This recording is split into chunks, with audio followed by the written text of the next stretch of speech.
Welcome to In Pursuit. Everyone should be in pursuit of something. Join us in our discussions today with inspiring people who influence our lives and energize our understanding of what's possible. Stay in pursuit while we welcome our host, Robert Pascuzzi. Welcome, listeners. It's Robert Pascuzzi. I've got my special co-host here, my wife, Kelly Pascuzzi, and Matt Johnson. And we are here, and we are so excited to be with Whitney Johnson today. And Whitney, welcome to the show, In Pursuit. Oh, thank you, Robert. I'm delighted to be here. Well, we are so stoked to have you on, and I'm going to turn this over to my sidekick, Matt, and let him give you the appropriate introduction you deserve. Awesome, Whitney, and we are just so glad to have you on the show today. And for all of our listeners out there, Whitney Johnson is the CEO of WLJ Advisors and one of the 50 leading business thinkers in the world, as named by Thinkers 50. She is an expert on helping high-growth organizations develop high-growth individuals. Whitney is also an award-winning author, a world-class keynote speaker, and a frequent lecturer for the Harvard Business School's corporate learning and executive coach and advisor to CEOs. An innovation and disruption theorist, she is the author of the best-selling Build an A-Team, Play to Their Strengths, and Lead Them Up the Learning Curve. And the critically-acclaimed Disrupt Yourself, Putting the Power of Disruptive Innovation to Work. As a former award-winning Wall Street stock analyst, Whitney understands momentum and growth. She was an institutional investor, ranked equity research analysis for 8 consecutive years, and was rated by StarMine as a superior stock picker. Dare, Dream, Do is another one of books that we'll be getting into later today. All right. So, Whitney, how are you? I'm doing great. Thank you. Awesome. Well, I want to kind of, if it's okay with you, I think we're going to pivot here and go right to disruption. I mean, and I want to talk about this from your perspective and also from ours. Disruption is a major force for everyone in life, but more importantly, now than ever, with what we've been experiencing the last couple months.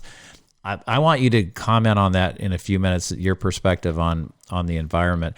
But I just want to thank you to start out because, as you know, last year I disrupted myself, and I was motivated much by you and your book. So I really appreciate all the guidance and wisdom you shared in Disrupt Yourself. I decided, as you know, to leave creative planning after 17 years. And that was a organic disruption, so to speak, because that's all I knew for almost 20 years. So I am navigating through kind of recreating myself going into this new year, and it's been a lot of fun. And so I want to thank you for that, Whitney. Oh, you're so welcome. I didn't know that. I mean, that's wonderful. Thank you so much for sharing that with me. Absolutely. Well, so this piece on disruption, I want, from your perspective for the listeners, how does disruption play a motivating role in your life, especially right now in a major shifting time that we're all going through? Yeah. So maybe let me give you just a little bit of background, because disruption is one of those words that we hear and almost always we give it this really negative connotation. And there is this major disruption happening right now in the world with the pandemic and the upheaval that's taking place. But for me, disruption actually in many ways is a very positive term and word. I first came across it when I was working on Wall Street. I was an equity analyst at the time, and I was covering stocks in Latin America, the telecom and media sector. And every single quarter, I had this one stock that I was following called America Mobile, and they were a wireless company. And every quarter, they were beating my numbers. They were beating my estimates. There was another company in that same sector called Telmex, and every quarter they were not beating my estimates. And I was like, what is going on here? Why is America Mobile, the cellular company, beating my numbers, and Telmex is basically underperforming? Mm-hmm. And then I came across this book called The Innovator's Dilemma by Clayton Christensen at Harvard Business School. And he talked about this idea of disruptive innovation, which at its simplest is a silly little thing. It's a toy, something no one takes seriously, that ends up taking over the world effectively. So you had the telephone disrupt the telegraph, you had the automobile disrupt the horse and buggy, and then more recently we've seen companies like Netflix disrupt Blockbuster, and Uber and Lyft disrupt cabs. And so I was like, oh, this is interesting. Like this this whole theory of disruptive innovation is this explanatory mechanism. But then the big insight came, and this is where we're going on this conversation, is this, that disruption wasn't just about products, it was also about people. And that the big difference being is that with personal disruption, your Netflix and your Blockbuster, your Uber and your cabs, because you are disrupting you. And so that was this big insight or aha that I had. And I ended up leaving Wall Street because I realized that I needed to disrupt myself. Mm-hmm. So went on, wrote this book called Disruptive Self. Now, to answer your question, the best way for us to manage through this disruption that's taking place because of the pandemic is to disrupt ourselves. Because if we are willing to disrupt ourselves, and we can talk more about what that means when I say disrupt yourself, if you're willing to do that, instead of drowning in the disruption that's happening, instead of drowning in the upheaval, and even maybe sort of rocking back and forth in the swell of the wave, not making any progress at all, we have the opportunity to surf this wave of disruption. And that to me is really exciting if we're willing to do the very hard, simple, but very hard work of disrupting ourselves. That's so interesting. But yeah, it's so true, because I think, eventually if we don't proactively disrupt ourselves, we're going to be disrupted involuntarily. And that's what's happening right now, right? That we're living in an accelerated time of disruption. So what is your advice to the listeners when you say be willing to disrupt yourself? Can you kind of expand on what that means to you, Whitney, and how you see that? Yeah, absolutely. So as you just said, Robert, we oftentimes if you think about, you get to the, I think in terms of S curves, right? You start at the bottom of an S curve, and then you move to the top of the S curve, and then you jump to the bottom of a new one. So you learn and you leap and you repeat. It's like the children's game of chutes and ladders. And typically, we get to the top of an S curve and we have to make a decision. Am I going to jump or am I not going to jump? It's basically the experience that you had. You're creative planning for 17 years. Do I jump or don't I? And you were experiencing that innovator's dilemma.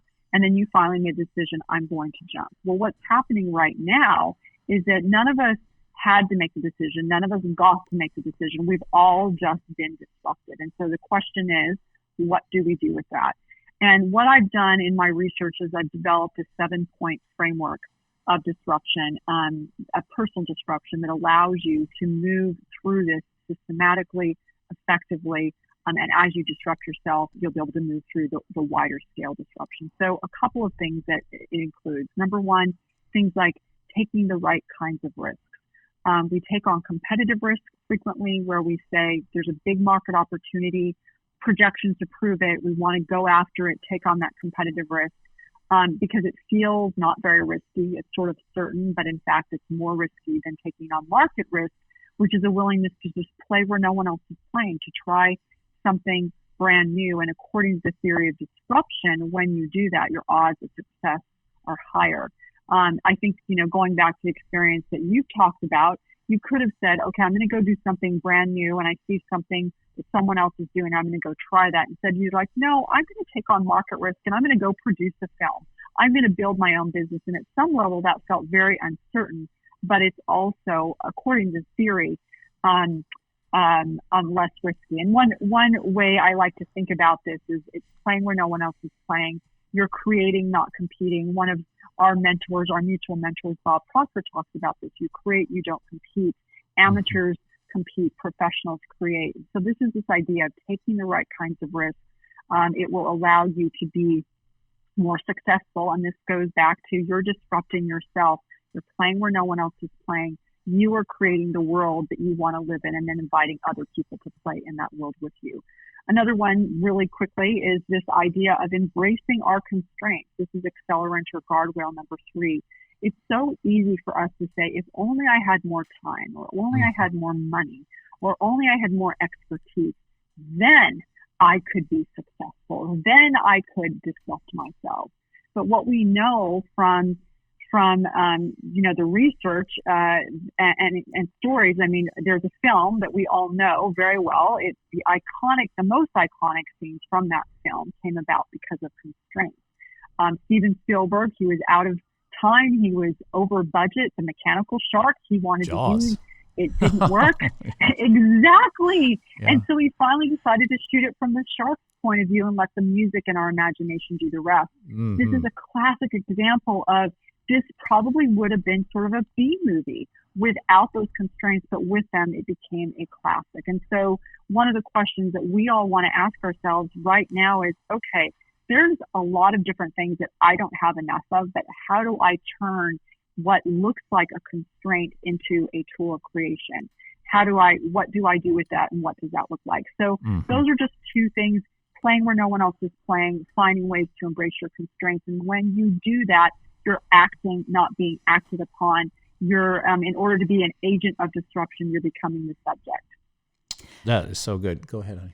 But Whitney, one of the questions I have is what you had mentioned is to obviously take risk is essential to your success. But part of the reason that people do not act now is, like you said, they do not feel equipped and ready to make the move. They are looking for the resources externally. What habit have you developed to help you break through that fear and take the initial action step to say, I'm going to step out now?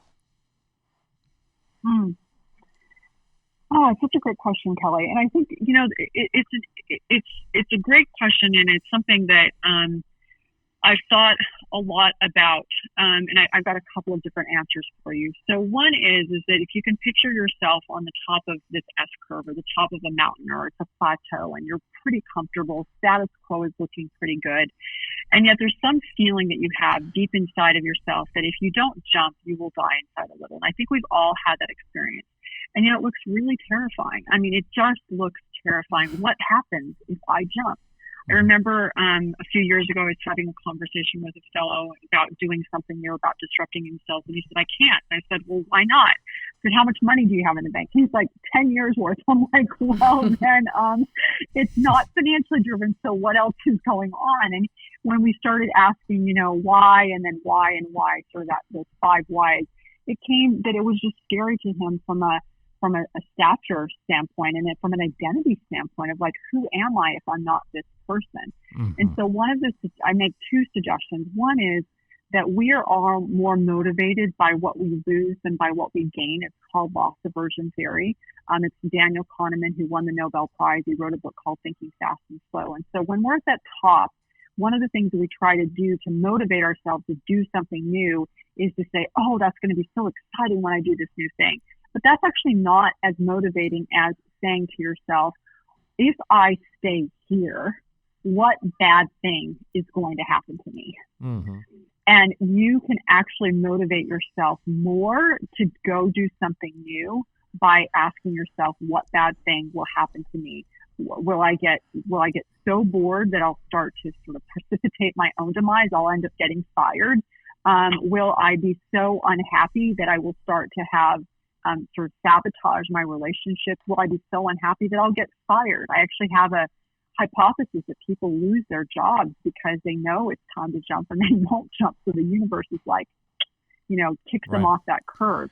So that's the first thing is, Kelly, is this notion of make it scarier not to jump. And then the second one is something that I've been studying, and I know you've been studying because we've all talked about this, is how do you prime your mind to be willing to make that jump? How do you rewrite the tape in your head that says, well, I don't do that, or I'm not capable of doing that, and saying, I am capable of doing this. I am writing a successful book.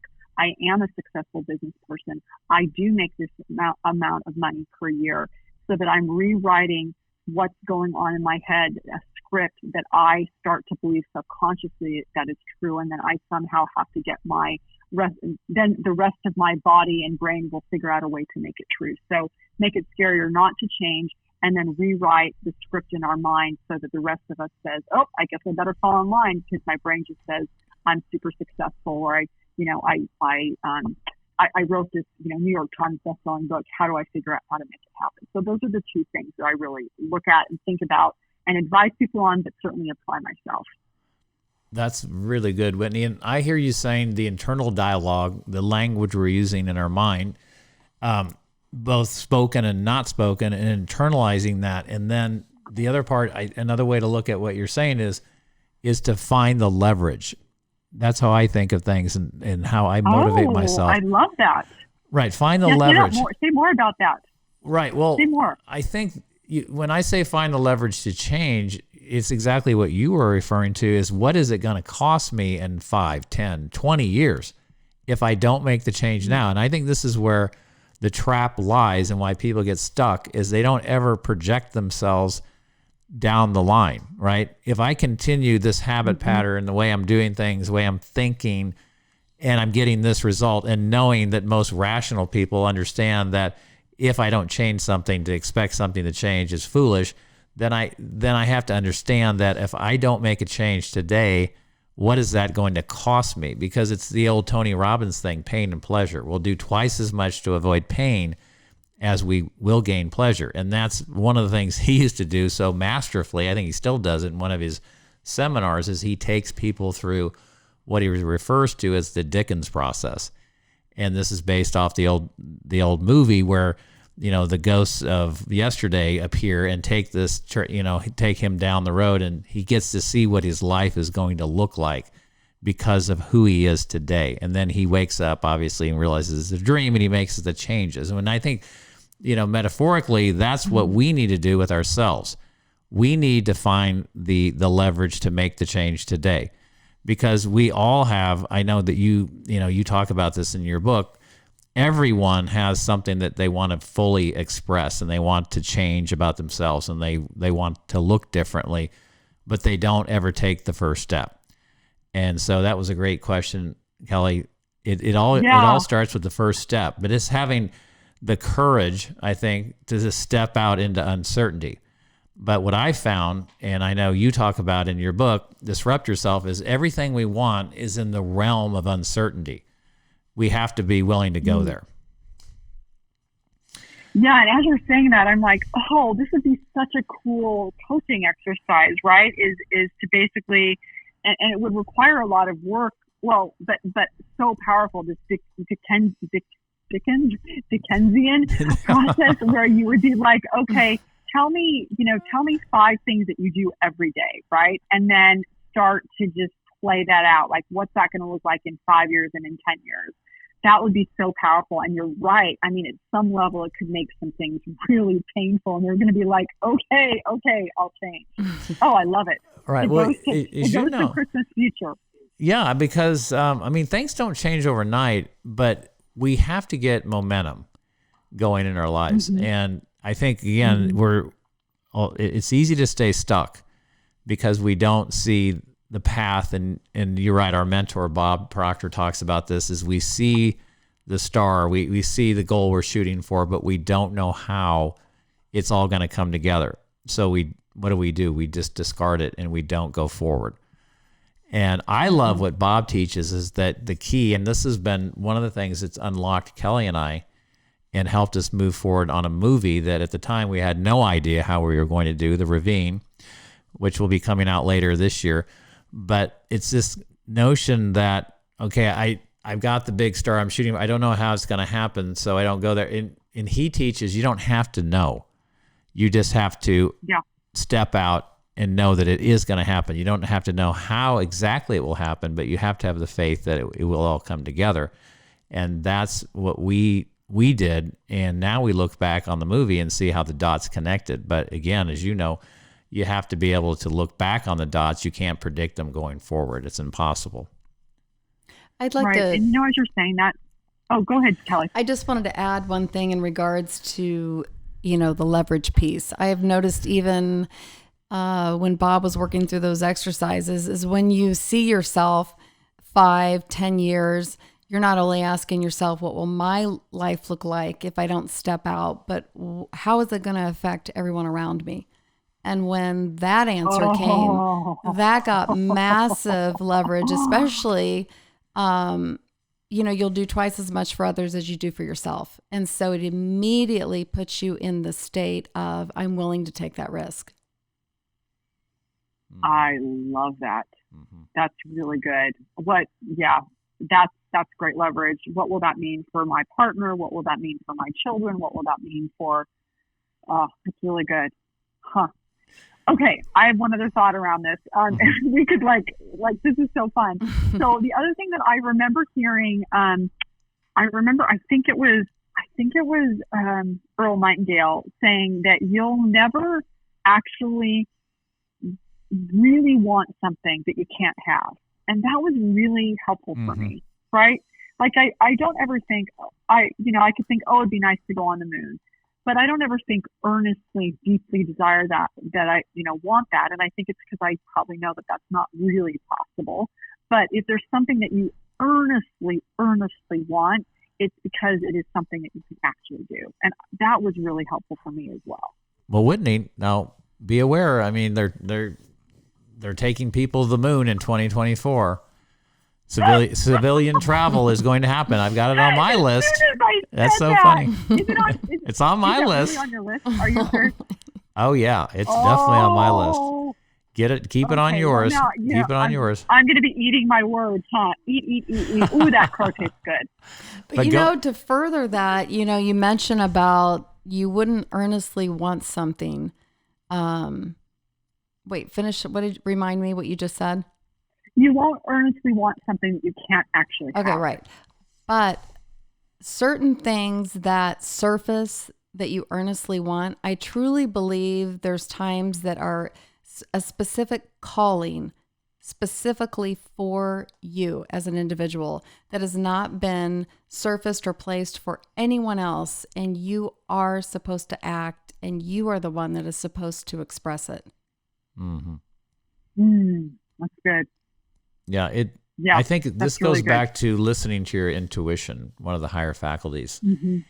And the intuition is a muscle that we have to work on. And I think that as I reflect back, one of the things that's helped us, Kelly, tremendously is when we have an intuition now or an inspiration, we act on it immediately. We don't evaluate. And I think looking back, I was an expert at evaluating things. I would say, I see it working out. I don't see it working out. I see it working out. And that dissipates all of our power. And if we will just build that muscle that when we have the inspiration, when we have the knowing, the awareness, we act immediately. We move forward. We take the first step towards whatever it is that's inspiring us to move into action. And I love going back to what you said a minute ago, Whitney, I love the Wayne Dyer quote. And I love Wayne, and I miss him because his writings were so inspirational. But he said, when you change the way you look at something, what you look at changes.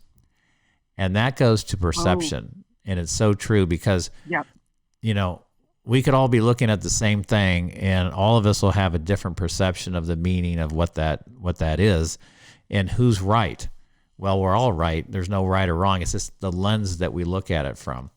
And so going back to the pandemic and what everybody's experiencing right now, the reality for all of us coming out of this is, we're on the downward turn now. We're going to come out of this. It's the perception that we took from it and the meaning. And we control the meaning, and only each one of us for our own lives. And the meaning that we attach to any event in our lives is so important because the meaning is going to determine what we're willing to do or not do. Because that's how we're looking at that. So I think it's so important for our listeners to really think about, during this time. I hope you had a time for introspection and studying and reading, because it's so important in this time coming out of this period of, this uncertainty is what are you going to do and who are you going to be moving forward? Yeah. And that goes back to the idea of personal disruption, right? I mean, I think there's this tendency to think it's always something big, and sometimes it will be. Like you left creative planning, and that was a big disruption. But if you think about it, most of our lives are these micro disruptions, like what we've been talking about, is you get this thought and you act on it. Well, that's disrupting yourself. That's disrupting what you did before. And when we're able and willing to act on all those little micro disruptions, then that allows us to disrupt ourselves in a very big and powerful way over time. And so the way I think about it is, how do I disrupt myself today? How do I step back today to slingshot into who I want to be? Because there's a lot of energy that goes in that step back that can propel us forward. Yes. So good. Whitney, I wanted to ask, I was talking about how like during this time that you have an opportunity that, most of us do not take for personal care and like just attention to ourselves. And I was working through your book, Dare, Dream, and Do. And obviously as a mother of 3 boys, I probably just like you give, and sometimes you kind of forget about yourself. But what caught my attention in this book is it was on nurturing yourself. And you had said one of the risks of the motherhood dream is that no one knows exactly what we do. And frankly, sometimes neither we do. Husbands, children, coworkers may not understand what it is exactly that we do. Yet because of who we are and what we do, whether in the home, community, or workplace, things magically work. But what I wanted to ask is you further say, but in my experience, this magic of bringing people together and enhancing their strengths is a talent that many women seem to have. And my question for you is, do you feel as over the years, as you've grown your self-image and your self-concept, that maybe there's more magic to share, that magic gets bigger and bigger as a fuller expression?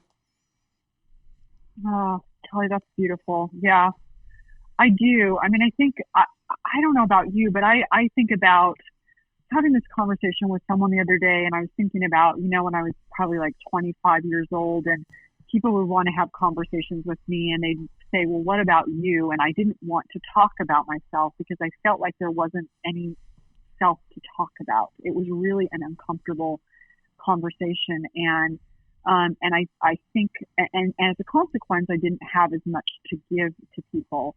One of the things I think is so exciting and wonderful about as we start to grow up, as we make that effort to disrupt ourselves, as we are in pursuit of who we can be, I think there is, and the more we're able to, I think about your comment about being aware of what other people do and being able to call out what their strengths are and to name their strengths and to acknowledge them and who they are and what it matters, how they matter. The more we do that and the better that we get at that, in some respects, when we can see the good in others, it's a projection of ourselves and the good that we can see in ourselves. It's sort of calling to us to express in some way. So over time, I think the more that we do this inner work of who we want to become, and we're able to see the good in other people, the more good we see in them. And you said this earlier, the more good we can see in other people, the more good we can see in ourselves. And so there's this lovely, positive, virtuous cycle of improvement over time. I think too, like you've said, the more I have studied myself and came into an understanding of truly who I am, I'm more willing to receive, like you said, the reception of that magic coming to me, but also being willing to give it back. So I loved that in your book. And that was from Whitney's book, Dare, Dream, and Do. Fantastic work, Whitney. And I think this whole self-concept thing, what really blew me away was getting into Neville Goddard's book, The Power of Awareness, which, Whitney, I know that's a book you've read too. And Neville talks about the concept controlling the timeline. In other words, the things that we're going after in our lives, the degree that we will see those things show up are directly tied back to our concept of ourselves. And when I think about that, when you think about leverage, to me, that means if I don't continue to step out and act on my intuition and go for what I really want, when I have these leads, that I move into action immediately, then what that's doing is I'm telling myself I'm not that person. And what I've learned over the last few years is as Bob Proctor says over and over again, we're infinite, expressions of the higher form, and we truly can do that. Everything quickens and it starts to accelerate. And I saw this on the movie set, and I've seen it now in the post-production, and we're already on now. If you would have asked me a couple of years ago, would we have produced a movie 2 years later, I would have laughed because I had no concept of that. my belief system probably would have said no. But now that we've done it, and this is just the illustration of what I'm referring to, now we're already on to our next movie. And so one of my affirmations is fantastic. Thanks. Yeah, it's really exciting. And Callie's gearing up to do do a documentary.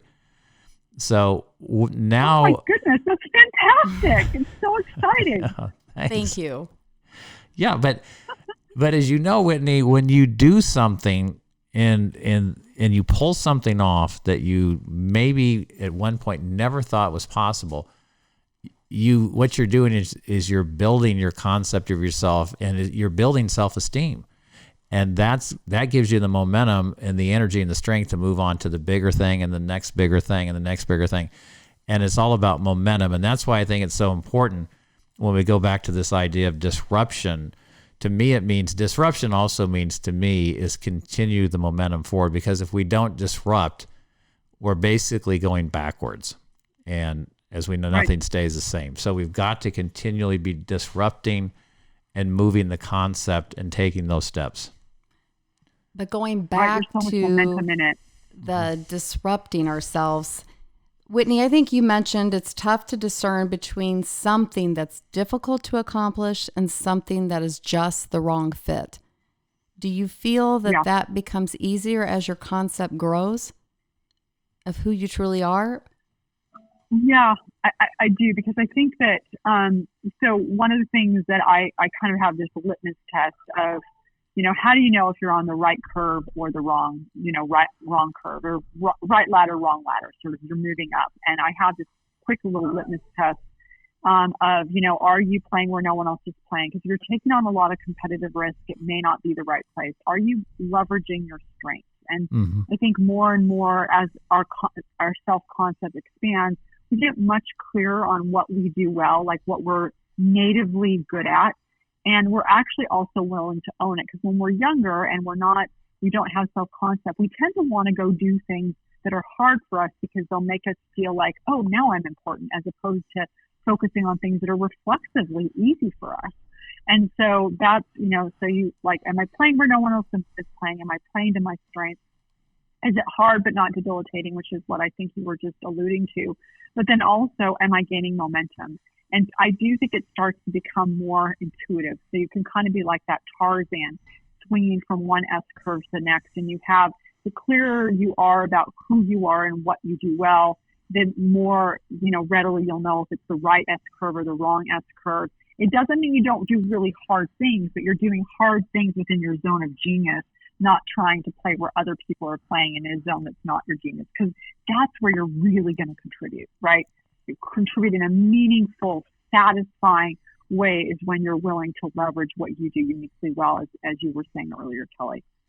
I love that, because that touches on most of us have been programmed that it has to be hard. It has to be difficult. Yeah. So that's so interesting, because it can be easy if you are in that space of genius and doing something that is allowing full expression of your talents, gifts, and strengths. I love that. Whitney, I want to ask you right now, what are you working towards right now? What are you in pursuit of? Your next big thing here. Can you share what's going on in your life with the audience? Yes, absolutely. So I am in the process. I love that. What am I in pursuit of? So I am in the process of writing my next book, and we've got the contract out, and we're just finalizing the contract with Harvard Business Press. And I'm in pursuit of that because whenever you write a book, and I think maybe it's also true when you produce a film, is there's some sort of something that you need to say that you think needs to be said and that other people need to hear, but there's this deep creative process to it. And so I'm still at that low end of the S curve where it's super messy and I'm not sure how all those pieces are going to fit together. And so that's something that I'm really focused on right now. I think that's the most concrete and tangible thing. And then the other thing secondarily is figuring out how to use this huge disruption from a business perspective, because, 30% of my revenue per year historically has come from keynote speaking, which won't happen this year. Mm-hmm. So how do I use this as an opportunity to reinvent my business and in a way that allows us to scale even faster and maybe look at, not even maybe, I am confident that less travel, et cetera, is going to allow me that headspace to really think about the business model and what it looks like in the future. But the primary goal right now is getting this book written and a draft to the publisher. Well, we can't wait to get a copy of it. It's fantastic. I can't wait to send you one. Congratulations. That's so awesome. Thank you. How many more books do you think you might have in you, Whitney? You know what? I don't even know. I mean, I think as far as I can tell, I will probably end up writing a book every 3 years. I don't see any end to that, actually. Mm-hmm. Just because in 3 years you're just you're a different person, right? And you've got all these new experiences. Yeah. And wisdom to share. Yeah. It's just part of that, codifying the process and the experience that you're having. Yeah. Great way to say it. Because you are in pursuit of the big goals. And that's what I love about you, Whitney. And everyone, all you listeners should be in pursuit of something and continue to join us on our next show with inspiring people like Whitney Johnson, who influence our lives and energize our understanding of what's possible. Stay in pursuit, my friends. Thank you, Whitney. Again, it was a pleasure. You're an inspiration to all of us. And we love you. And Kelly and Matt, thanks for being with us today. Thank you, Whitney. Thank you. Take care. You've been listening to In Pursuit with your host, Robert Pascuzzi. Thank you so much for joining us. And remember, everybody should be in pursuit of something.